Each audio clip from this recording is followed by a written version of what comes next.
రాష్ట్ర ముఖ్యమంత్రి రేవంత్ రెడ్డి గారు తెలంగాణ వ్యాప్తంగా డెవలప్మెంట్ కోసం అమెరికా వెళ్ళారు. అటు నుంచి అటు దక్షిణ కొరియా వెళ్ళి కొన్ని ఎంఓయూలు చేసుకుని వచ్చారు కంపెనీలు వైడ్గా. వచ్చి రావడంతోనే మూడో విడత రైతులకి రుణమాఫీ కూడా జరిగింది. ఎప్పుడైనా ఎవరైనా చిత్తశుద్ధితో రాష్ట్రం బాగుండాలి అని చేసే పనులన్నీ సక్సెస్ అవుతాయి. ప్రజలందరూ గమనిస్తారు. చిత్తశుద్ధితో చేశారు. పొరపాటున 1% ఏదైనా ఫెయిల్ అయినా పాపం ఆయన కష్టపడ్డారు చేశారు అనే భావనే వస్తుంది. అసత్యంగా ఉండి ఏదో చేద్దాంలే మాయ చేద్దాం అనుకుంటే అది ఎప్పుడు నిలవదు. అని చేత మన పొరుగు రాష్ట్రం బాగుపడినా దాని ఎఫెక్ట్ మన మీద ఉంటుంది. మనం కూడా అలా చేయాలని. చంద్రబాబు నాయుడు గారు మంచి సీనియర్, పెద్ద సీనియర్.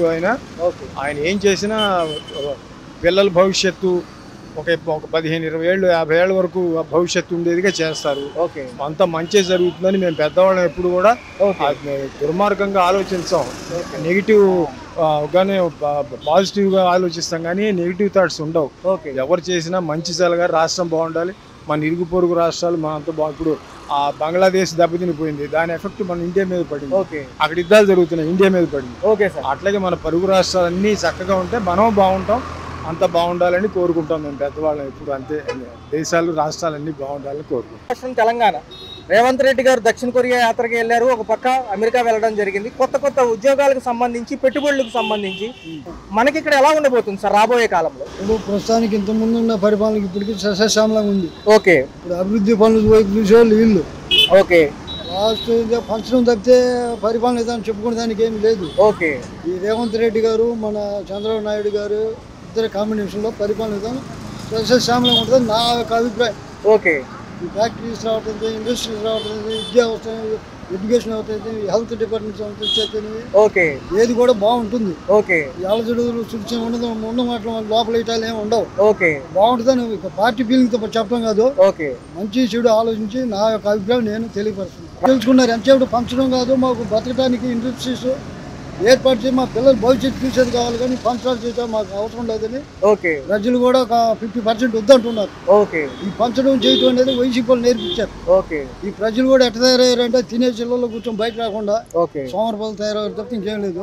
ఇది కేవలం ఒక పార్టీ ఫీలింగ్ తో అభిమానంతో చెప్పడం కాదు, నా అభిప్రాయం నేను చెప్పాను. చంద్రబాబు నాయుడు గారు కానీ ఉంటే జరగదు.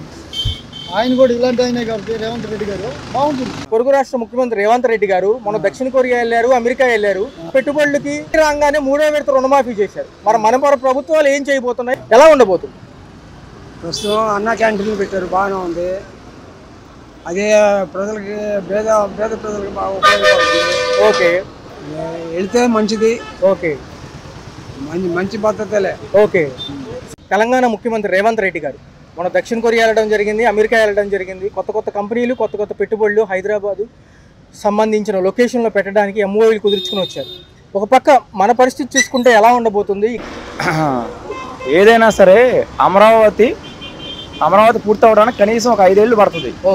కొంచెం డెవలప్ అనేది చూపిస్తే ఇతర దేశాల నుంచి అంతకుముందు ఎలా వచ్చారో, అంతకుముందు శంకుస్థాపన చేయగానే కొన్ని రోజులు అయిన తర్వాత ఎలా వచ్చారో పెట్టుబడులకి, అలాగే ఈసారి కూడా వస్తారు. కొంచెం టైం పడుతుంది, కనీసం 1 సంవత్సరం ఉన్న పడుతుంది. ఆ సంవత్సరం అయిన తర్వాత మనకి పెట్టుబడులు ఏంటి, విదేశాల నుంచి, చైనా నుంచి కానీ, జపాన్ నుంచి కానీ, ఇంకా అమెరికా నుంచి కానీ, ఇతర దేశాల నుంచి మన రాష్ట్రానికి పెట్టుబడులు రావాలంటే కొంచెం టైం పడుతుంది. ఒక 6 నెలలు టైం తీసుకుంటారండి.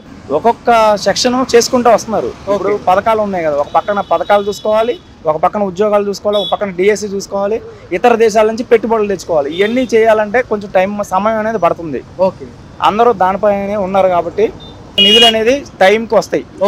అన్ని అంతకు ముందులా కాకుండా ఇప్పుడు అమరావతి పూర్తి అయిపోతుంది, పోలవరం పూర్తి అయిపోతుంది, అన్ని ఒకేసారి. కాకపోతే కొంచెం అప్పుల్లో కోరుకుంది కాబట్టి అవన్నీ రికవరీ చేసుకుని మామూలు స్థితికి రావడానికి కొంచెం టైం పడుతుంది. కానీ 5 ఇయర్స్ కంప్లీట్ అయిన తర్వాత మొత్తం అన్ని పనులన్నీ పూర్తి అయిపోతాయి.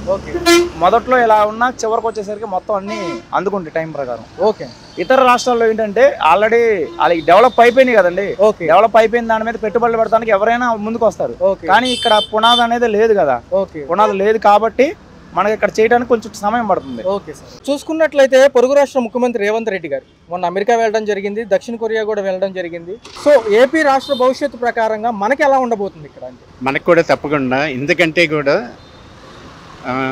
స్పీడ్ డెసిషన్స్ మన నారా చంద్రబాబు నాయుడు గారు, ముఖ్యమంత్రి అయినటువంటి మన శ్రీ నారా చంద్రబాబు నాయుడు తప్పకుండా మన కూటమి ప్రభుత్వంలో అతి త్వరగా ఎక్కువ పెట్టుబడులని మన రాష్ట్రానికి వస్తాయని నేను ఆశిస్తున్నాను. Okay sir. మరి మనం కొత్తగా వచ్చి బుడిబుడి అడుగుల వేస్తున్న ప్రభుత్వం కాబట్టి కొంత సమయం తీసుకోవటం అనేది తప్పదు. ఓకే, సమయం తీసుకొని అయినా సరే మన కన్స్ట్రక్టివ్గా కూటమి ప్రభుత్వం ఉమ్మడి నిర్ణయాలతో మన దేశాన్ని మన ఆర్థిక అభివృద్ధిని పరుగులు పెట్టేస్తారని జనాలంతా కూడా నమ్ముతున్నారు. ఇండివిజువల్గా కాకుండా ఉమ్మడిగా ముగ్గురు కూడా కలిసికట్టుగా ఒకే మాట మీద నిలబడి ఒకే తాటి మీద అన్నట్టు ఎక్కడ పొరపచ్చులు లేకుండా పనిచేస్తున్నారు కాబట్టి తప్పకుండా మన రాష్ట్ర ప్రజలకు మంచి జరుగుతుందని ఆశిద్దాం. చూసుకున్నట్లయితే పొరుగు రాష్ట్ర ముఖ్యమంత్రి రేవంత్ రెడ్డి గారు దక్షిణ కొరియా వెళ్ళడం జరిగింది, అమెరికా వెళ్ళడం జరిగింది. పెట్టుబడుల నిమిత్తం ఎన్నో వేల కోట్లు తెచ్చామంటున్నారు. మన పరిస్థితి ఏంటంటారు? ఇక్కడ మన ముఖ్యమంత్రి చంద్రబాబు నాయుడు గారు మంచి బాగా ఫోర్ సైడ్ ఉన్న విజన్ ఉన్న వ్యక్తి అండి. అనుభవం ఉన్నవాడు, ఆర్థిక శాస్త్రవేత్త. తప్పనిసరిగా ఆయన రాష్ట్రాన్ని బాగు చేస్తాడు. కాకపోతే ఇప్పుడు ఉన్నటువంటి ఇబ్బందుల నుంచి సర్దుకుని పైకి రావడానికి కొంచెం టైం పడుతుంది. కానీ ఆయన మాత్రం డెఫినెట్గా రాష్ట్రాన్ని ముందుకు తీసుకెళ్తాడు. సార్, మరి చూసుకున్నట్లయితే ఐటీ మినిస్టర్గా నారా లోకేష్ గారు ఉండటం జరిగింది. కొంత సమయం అడుగుతున్నారు, ఎలా చూడాలి సార్ ఇవన్నీ? ముఖ్యంగా అండి తెలంగాణకి ఆంధ్రప్రదేశ్కి ఒక తేడా ఉందండి. ఓకే, ఆంధ్రప్రదేశ్ ఎప్పుడు విడిపోయిందో, రాష్ట్రం నుండి విడిపోయినప్పుడు తెలంగాణ మిగులు రాష్ట్రం అండి. ఓకే, హైదరాబాద్ దానికి ఎసెట్ తెలంగాణకి. ఈ రాష్ట్ర క్యాపిటల్ అయినటువంటి రాష్ట్రం అయిపోయింది ఇది. దీన్ని డెవలప్ చేయాలంటే ఇట్ టేక్స్ సఫిషియెంట్ టైం. మనకు ఉన్నటువంటి గవర్నమెంట్ లీడరు చాలా అనుభవం ఉన్నవాడు, మంచి బాగా విజన్ ఉన్నవాడు అండి. అందుకే ఆయన ఇంతకుముందు గతంలో చేసి చూపించాడు కూడా, హైదరాబాద్ని డెవలప్ చేసింది ఆయన. అంటే ఆయన నాయకత్వంలో రాష్ట్రం ముందుకెడుతుందండి. Okay sir. చూసుకున్నట్లయితే పొరుగు రాష్ట్ర ముఖ్యమంత్రి రేవంత్ రెడ్డి గారు సౌత్ కొరియా వెళ్ళడం జరిగింది, అమెరికా కూడా ముందే వెళ్ళి ఒక పక్క వచ్చి రావడంతో నేను ఆగస్టు 15 18,000 కోట్లతో 3వ విడత ఏదైతే రైతు రుణమాఫీ ఉందో చేశానంటున్నారు.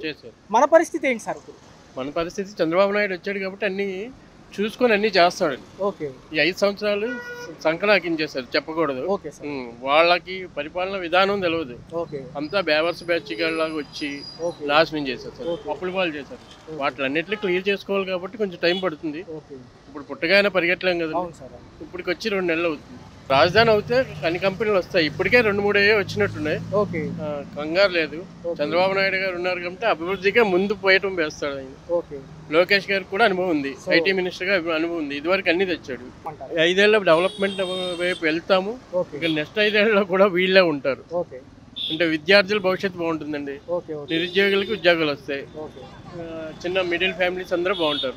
ఒక పక్క రేవంత్ రెడ్డి గారు మొన్న అమెరికా వెళ్ళడం జరిగింది. రెండో పరంగా చూసుకుంటే సౌత్ కొరియా వెళ్ళి కొత్త కంపెనీలు తీసుకొచ్చారు. మన పరిస్థితి ఏంటి సార్? ఉమ్మడి కూటమి ప్రభుత్వం వచ్చిన తర్వాత మన పరిస్థితి ఏముంది? మన దాంట్లో ఖజానా లేదంటున్నాడు. ఓకే, జగన్మోహన్ రెడ్డి మొత్తం ఆఫ్ చేశాడు. ఓకే, ఇప్పుడు నేను చేతిలో చేశానని ఆయన అంటున్నాడు. ఓకే, పరిస్థితి అది. గవర్నమెంట్ పరిస్థితి దారుణంగా ఉంది. కష్టమకి ఇష్టం ఆయనే చేస్తాడు. ఇంకా దాని మీద మనం మాట్లాడేది ఏముంది? Okay, okay. ఇప్పుడు మనం చెప్పుకుంటాం తప్ప ఆయన ఏం చేయాలో ఆయనే చేస్తాడు చంద్రబాబు నాయుడు. ఓకే, అది ఆయన ఖజానా ఖాళీ అయింది, నా దగ్గర లేదు అంతా లేదు. కొడతాయిగా. ఓకే, ఇవన్నీ ఆడిపోతాయి. మళ్ళీ సొమ్ము కూడిద్దిగా. ఓకే, మరి అది కూడినప్పుడు మరి చేస్తాడుగా, చేయకుండా ఉండడం. అంటే పక్క రాష్ట్రాన్ని మన రాష్ట్రాన్ని పోల్చుకోకూడదు సార్. ఎందుకంటే ఎవరు రాలేదే. రేవంత్ రెడ్డి ఏకంగానే 6 నెలలు పరిపాలన చేయలేడని చెప్పి అందరూ అనుకున్నారు. గట్టిగా చేస్తున్నాడుగా. అట్లాగే మనకు కూడా గట్టిగా జరిగింది. ఉన్నట్లయితే పొరుగు రాష్ట్ర ముఖ్యమంత్రి రేవంత్ రెడ్డి గారు పెట్టుబడుల నిమిత్తం అమెరికా సౌత్ కొరియా వెళ్ళడం జరిగింది. మన పరిస్థితి ఏంటంటారు? మనకి అంతకంటే బ్రహ్మాండంగా డెవలప్మెంట్ ఉంటుందండి. ఇప్పుడు కొత్త ప్రభుత్వం వచ్చింది, దానికి కావాల్సిన మినిమం బేసిక్ స్ట్రక్చర్ అనేది క్రియేట్ చేస్తున్నారు.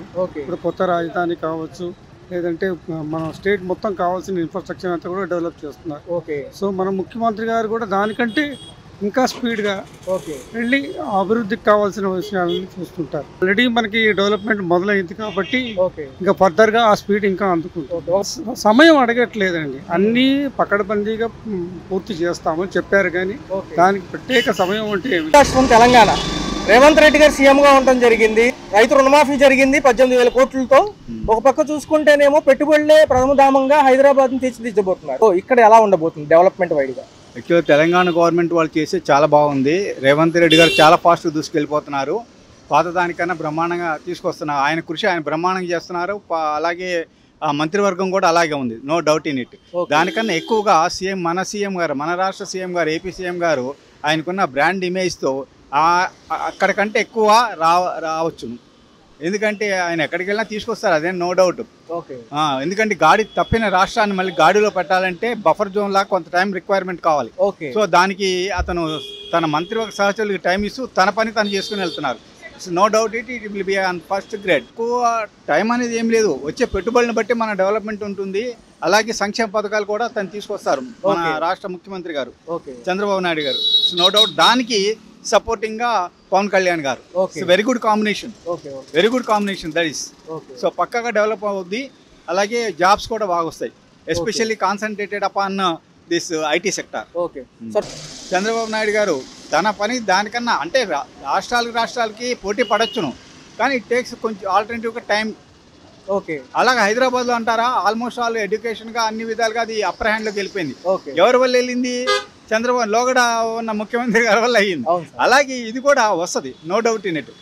బట్ లాస్ట్ 5 years రాష్ట్రాన్ని విధ్వంసం చేసి పారేశారు. మా ఉద్దేశంలో అయితే ఆ 16 మంది ఐపీఎస్లకి ఇంటికి పంపించడం బెటర్.